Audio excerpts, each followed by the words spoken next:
નમસ્કાર દર્શક મિત્રો, ગુજરાતમાં આપનું સ્વાગત છે। ગુજરાતમાં હવે વિધિવત રીતે ગરમીની શરૂઆત થઈ ગઈ છે। ગુજરાતમાં પવનની દિશા ઉત્તર પશ્ચિમથી ઉત્તરની હોવાથી તાપમાનમાં ઉછાળો જોવા મળી રહ્યો છે, પરંતુ હવે તો દેશ તથા રાજ્યના હવામાનમાં કેટલાક ફેરફાર થવાની આગાહી સામે આવી રહી છે। હજી પણ ગુજરાત પર મોટું સંકટ છે, કારણ કે ફરી એકવાર ગુજરાતનું વાતાવરણ બગડી શકે છે।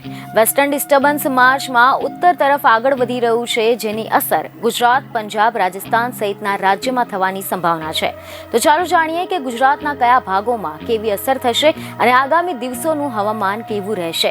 તો સૌપ્રથમ તમને જણાવી દઈએ કે મીડિયા રિપોર્ટ અનુસાર એવી માહિતી મળી રહી છે કે હાલ જમ્મુ કાશ્મીર અને આસપાસના વિસ્તારોમાં વેસ્ટર્ન ડિસ્ટર્બન્સ છે અને આના કારણે હવામાન પ્રવૃત્તિઓ પર્વતો સુધીમાં મર્યાદિત છે। તો બીજી તરફ બીજું વેસ્ટર્ન ડિસ્ટર્બન્સ 12 માર્ચની આસપાસ સક્રિય થઈ ગયું હતું અને આ બંને સિસ્ટમ ઓવરલેપ થઈ રહી છે અને આ કારણોસર દિલ્હી સહિત પંજાબ, હરિયાણા અને રાજસ્થાનના તળેટી અને મેદાનોમાં હળવો વરસાદ અને ગાજવીજ સાથે વરસાદની સંભાવના છે।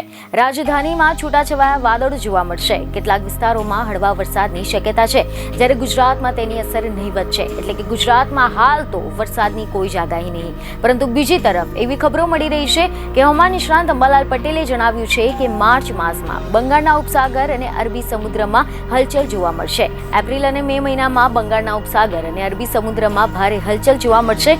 20 માર્ચના રોજ સૂર્ય ઉત્તરાર્ધમાં આવતા ગરમી વધશે, તેમજ એપ્રિલમાં કમોસમી વરસાદ, કરા, પવન ફૂંકાશે। તો આની સાથે ઉનાળામાં આકરી ગરમી અને વિશિષ્ટ પ્રકારનું હવામાન પણ રહેશે તેવી આગાહી અંબાલાલ પટેલે વ્યક્ત કરી છે। અંબાલાલ પટેલે જણાવ્યું છે કે પવનની ગતિ વધુ રહે તો બાગાયતી પાકને નુકસાન થઈ શકે છે। આંબા પરના મોર આવ્યા છે તેવા સંજોગોમાં પવન ફૂંકાય તો આંબા પરના મોર ખરી પડવાની પણ શક્યતા અંબાલાલ પટેલ દ્વારા વ્યક્ત કરવામાં આવી છે। બીજને ખબર સાથે ફરી મળીશું। ધન્યવાદ।